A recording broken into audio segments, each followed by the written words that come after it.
और गुरुदेव तब तक हिसार जेल से बाहर नहीं आएंगे। कान खोल के सुन लेना आप सभी लोग, गुरुदेव तब तक हिसार जेल से बाहर नहीं आएंगे जब तक कि उस परमात्मा का एक एक बच्चा इस ज्ञान को आधार बनाकर अपने स्तर पर भक्ति करने में सक्षम नहीं हो जाएगा। तब तक परमेश्वर हिसार जेल से बाहर आने की दया नहीं करेंगे। वो सक्षम परमेश्वर है, वो चाहे तो सेकंडों में आ जाए, मिनटों में। उसकी समर्थता बताने की जरूरत नहीं अब आप लोगों को, वो एक सेकंड का काम है उस परमात्मा का। लेकिन वो तब तक नहीं आएगा जब तक उसके द्वारा दिए गए ज्ञान को आधार बनाकर उसकी आत्माएं चलना नहीं सीख जाएंगी। वरना फिर कब सीखेंगी, कब सीखेंगी? अरे परमेश्वर भी तो एक दिन सतलोक जाएंगे। तो सोचो, उनके रहते सहते आज हम उनके ज्ञान को आधार नहीं बना पा रहे, हम उनकी शिक्षाओं पे सही तरीके से चल नहीं पा रहे, तो पुण्यात्माओं क्या वो बाप यहां से खाक खुश होके जाएगा? अरे जिस प्रकार हमारी मूर्खता के चलते 650 साल पहले कबीर परमात्मा दुखी होके गया था, उस समय परमेश्वर ने कहा कि पुण्यात्माओं तुम बहुत बड़ी गलती कर गए, तुम समझ नहीं पाए तुम परमात्मा को। वो दुखी होके गया था परमात्मा मगर से सशरीर।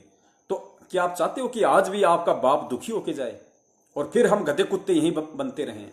तो ये आप लोगों के ऊपर निर्भर है, संगत पे निर्भर है, हमारे ऊपर निर्भर है, हम सब के ऊपर डिपेंड करता है कि हम कितना जल्दी इन काल एजेंटों का पीछा छोड़ें। अरे अपने घर को नामदान केंद्र बनाओ, अपने घर को मंदिर बनाओ। भगवान कोई जानवर थोड़ी है, भगवान कोई पशु थोड़ी है जो इन नामदान केंद्र वालों ने उसको बांध के रखा हुआ है कि हम वहां जाएंगे तो ही हमें लाभ मिलेगा, तो ही हमें फायदा मिलेगा। पुण्यात्माओं अब आंखें खोलो। कल दास फेसबुक पे एक मैसेज पढ़ रहा था नेपाल की संगत के लिए। नेपाल की संगत के लिए व्हाट्सएप पे कल एक मैसेज आया हुआ था। तो किसी नेपाल के भगत भाई ने दास को व्हाट्सएप किया था कि भगत जी ये देखो कितना बड़ा ड्रामा किया जा रहा है। उस मैसेज में क्या था कि सार नाम प्राप्त जितने भी भगत भाई बहन हैं और जिनका नाम खंड हो चुका है, यानी जिनका सार नाम खंड हो चुका है, पुण्यात्माओं खंड तो होगा ही। जिस आदमी को प्रथम मंत्र के विषय में नहीं पता कि किस तरीके से जाप किया जाता है, जिस व्यक्ति को आज तक ये नहीं पता चला कि दंडोत प्रणाम कैसे किया जाता है, उस व्यक्ति को वो सारनाम पकड़ा दिया गया। जिसको गिलोल चलानी नहीं आती उसको AK-47 दे दोगे तो क्या होगा पुण्यात्माओं? उसका नाम ही खंड होगा और क्या होगा। तो मैसेज था कि भाई जिन जिन पुण्यात्माओं का जो सारनाम ले चुकी हैं उनसे उनका सारनाम, और जिनका खंड हो गया हो वो पुण्यात्माएं अपने नामदान केंद्र पे नेपाल में जाएं और वहां जाकर परमात्मा को दंडोत करके क्षमा याचना मांगे। और जैसे ही बॉर्डर खुल जाएगा, क्योंकि अभी कोरोना के चलते बॉर्डर बंद है, और जैसे ही बॉर्डर खुल जाएगा तो वो आत्माएं रोहतक या हिसार आकर अपना सारनाम शुद्ध करवा लें।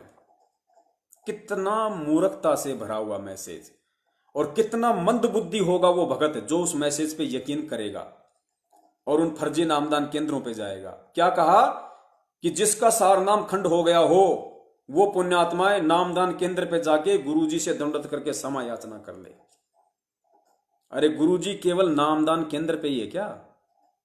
पुण्यात्माओं कितना तुम्हें ज्ञान के विपरीत चलाया जा रहा है। क्या गुरु उस भगत के घर पे नहीं है? क्या वो भगत अपने घर पे आरती नहीं करता, मंत्र जाप नहीं करता, घर पे दीपक नहीं जलाता? अगर उसके घर पे भगवान नहीं है तो पूछो इन नालायकों से, और पूछो उन मूर्ख भक्तों से जो उस मैसेज पे यकीन करके, उस मैसेज के तत्व ज्ञान विपरीत वाली बात पे यकीन करके और नेपाल के उन फर्जी नामदान केंद्रों पे जाकर दंडवत करेंगे, क्षमा याचना करेंगे। उन भक्तों से पूछो फिर तुम अपने घर में जो दीपक जलाते हो तो क्या दीवार के आगे जलाते हो? अपने घर में जो तुम आरती करते हो तो क्या दीवारों को सुनाते हो? अपने घर में जो तुम सत्संग सुनते हो तो क्या दीवारों को सुनाते हो, पंखे को सुनाते हो? अरे जब तुम्हें इतना ही यकीन नहीं कि परमात्मा तुम्हारे घर में नहीं बल्कि नामदान केंद्र पे है तो भक्ति क्या तुम खाक करोगे? जब तुम्हें भगवान पे यकीन नहीं तो भक्ति क्या खाक करोगे? गुरुदेव ने कितने अच्छे तरीके से हमारे को ये सारी बातें समझाई, लेकिन कारण यही कि हम ज्ञान पे चलना नहीं चाहते, हमें हराम के खाने की आदत है। ज्ञान पे नहीं चलना चाहते हम, बस दूसरा कह दे उसकी पूंछ पकड़ के हम चलना चाहते हैं। गुरुदेव ने मंदिर का उदाहरण देके पुण्यात्माओं, यही परमेश्वर के सत्संगों के संकेत होते हैं कि सतगुरु किस विधि से हमें क्या समझाना चाह रहा है, गुरु जी बात क्या कह रहे हैं और समझाना क्या चाह रहे हैं, इशारा क्या कर रहे हैं, उस चीज को समझने की आवश्यकता है। गुरु जी ने मंदिर का उदाहरण दिया। अभी आपको सत्संग सुनाएंगे परमात्मा का, थोड़ा सा आपको वर्बली बता देता हूं, इसके बाद हम अपना लाइव समाप्त करेंगे। परमेश्वर ने एक सत्संग में मंदिर का उदाहरण दिया और गुरुदेव ने कहा कि मंदिर में भगवान बिल्कुल नहीं है। क्यों नहीं है और हम क्यों समझते हैं कि मंदिर में भगवान होगा? हम लोग इसलिए माना करते थे कि मंदिर में साफ सफाई रहती थी, मंदिर में कोई भी गलत खाने पीने वाला आदमी प्रवेश नहीं करता था, मंदिर में टाइम टू टाइम आरती होती थी, परमात्मा की स्तुति होती है। इसलिए हम मानते थे, या वर्तमान में लोग मानते हैं कि भाई मंदिर में भगवान है। गुरुदेव ने कहा कि यह तुम्हारी महाभूल है।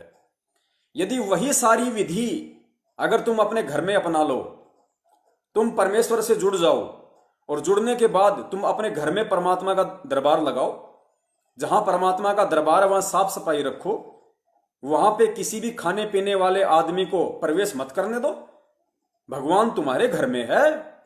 ये गुरुदेव ने इस सत्संग में बताया। तो पुण्यात्माओं, ठीक इसी प्रकार यदि हमें विश्वास है कि हमने सतगुरु रामपाल जी महाराज जी से नाम दीक्षा ले रखी है और हमारा गुरु परमात्मा है, वो अंतर्यामी है, घट घट का वासी है, और घर में मैं परमात्मा को साक्षी मानकर खड़ी बत्ती का दीपक जलाता हूं, मैं अपने घर में उस दरबार में परमात्मा को साक्षी मानकर दंडवत प्रणाम करता हूं उनके आगे, परमात्मा के आगे बैठ के मैं मंत्र करता हूं, आरती करता हूं, और उस जगह हम किसी भी व्यक्ति को जो खाने पीने वाला हो उसका प्रवेश ना होने दें, साफ सफाई रखें, हम घर में किसी प्रकार की गाली गलौच या असभ्य शब्दों का प्रयोग ना करें, लड़ाई झगड़ा ना करें, तो क्या आपका घर मंदिर नहीं है? क्या आपके घर में परमात्मा नहीं है? पुण्यात्माओं, यही परमात्मा ने हमें समझाना था। और ये सत्संग सुनो, और सत्संग सुनने के बाद वो नेपाल की संगत हो, चाहे हिंदुस्तान की संगत हो, या चाहे Thailand, Mauritius, England, America, Japan, कहीं की भी संगत हो, उन लोगों को विचार करना चाहिए कि आप लोगों को किस कदर गुरुदेव के ज्ञान के विपरीत, उनके सत्संगों के विपरीत चलाया जा रहा है। ये सारा का सारा खेल काल भगवान का है, जो आपको भगवान से जुड़ने नहीं दिया जा रहा, आपको विश्वास नहीं होने दिया जा रहा कि आपके घर में भी परमात्मा है। वो परमात्मा यदि आप अपनी शुद्ध आत्मा से, अपने हृदय से आप पुकार करोगे, प्रार्थना करोगे, तो आपके घर से भी सुन सकता है, लेकिन आपको वो विश्वास नहीं होने दिया जा रहा, क्योंकि यही काल का सबसे बड़ा जाल है कि मैं इन पुण्यात्माओं को, जो इसके गुरु ने इनको ज्ञान दिया है, जिस प्रकार इनके गुरु ने इनको भक्ति मार्ग पे चलने का आदेश निर्देश दिया है, उस विधि से ये आत्माएं ना चल पाए, उसके लिए वो काल अपने एजेंट भेजता है यहाँ पे। और वो एजेंट वर्तमान में इस पृथ्वी पर आपका नामदान संचालक, आपका कोऑर्डिनेटर, सतगुरु रामपाल जी महाराज जी का पूरा कलयुगी परिवार, उनके रिश्तेदार, ये सब के सब इस पृथ्वी पे वर्तमान में काल का ही रूप समझ लेना, जो आपको भगवान और भक्ति पर विश्वास नहीं होने दे रहे, आपसे उल्टी सीधी क्रिया करवा के आपका बंदर बना रखा है। बंदर एक डुगडुगी बजाते हैं पीले पर्चे की, तुम लोग नाचने लग जाते हो, नाचने लग जाते हो, फिर नई डुगडुगी बजाता है, फिर नाचने लग जाते हो, फिर नाचने लग जाते हो। तुम्हारा बंदर बना रखा है, बंदर। और इससे भी बुरा बंदर तुम्हारा उस समय बनेगा जब तुम समय रहते समझ नहीं जाओगे, संभल नहीं जाओगे, तो तुम्हारा वो बंदर बनेगा, वो बंदर बनेगा कि ये काल भगवान तुम्हें इस कदर नचाएगा, समझ में नहीं आएगा फिर दोबारा। सुनो गुरुदेव क्या कह रहे हैं।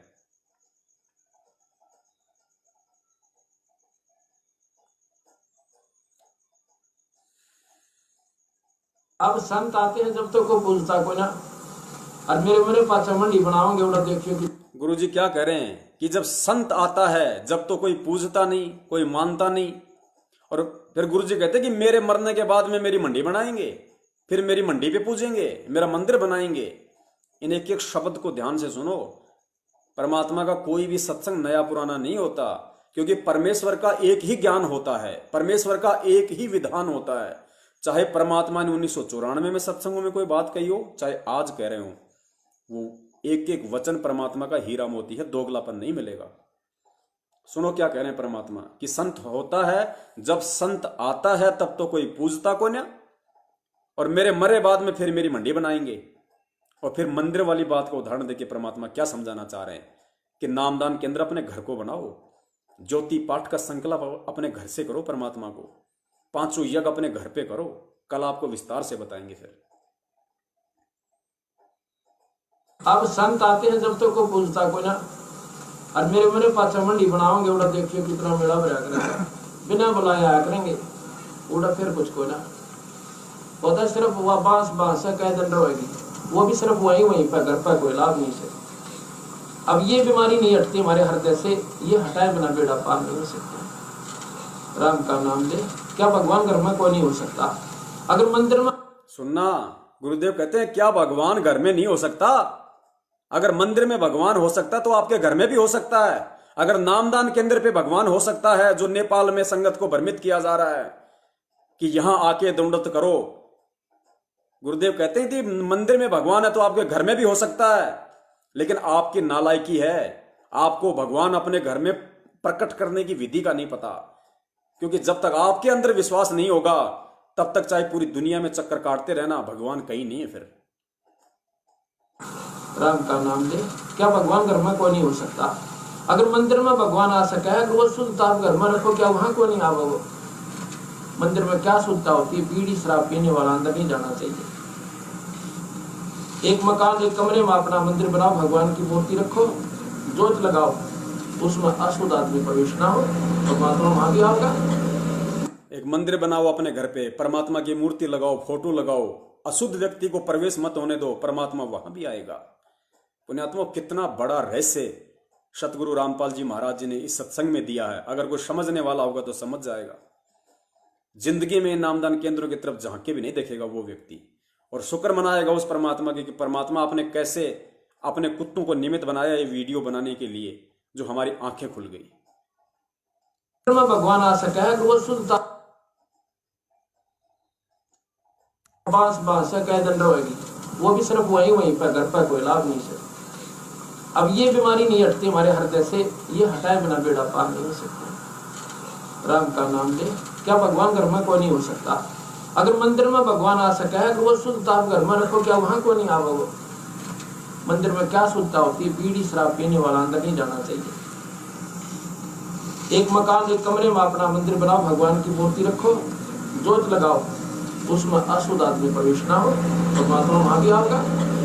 मंदिर में जाओगे तो आप घरा टांग टूट ले, तो भगवान ने घर क्यों ना रखो? अगर वो मंदिर में है तो वहां भी आपके होगा, लेकिन होगा नाम के आधार पर। नाम होगा तो होगा, ना कति नहीं होगा।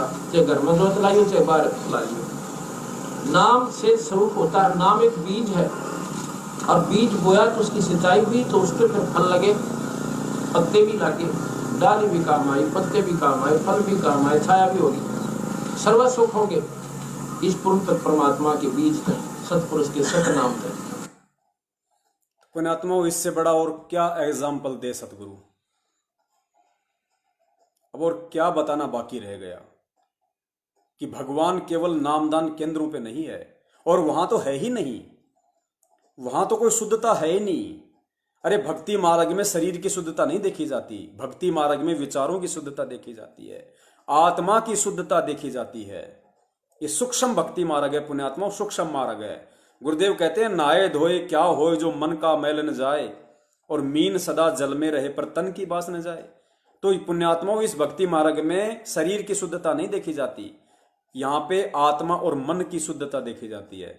और इस पृथ्वी पे यदि संत रामपाल जी महाराज जी के 20 लाख भगत हैं, उन 20 लाख भक्तों में से यदि सबसे ज्यादा गंदी आत्मा और सबसे ज्यादा यदि मलिन मन यदि किसी का है तो केवल सतलोक आश्रम मैनेजमेंट हरियाणा वालों का है।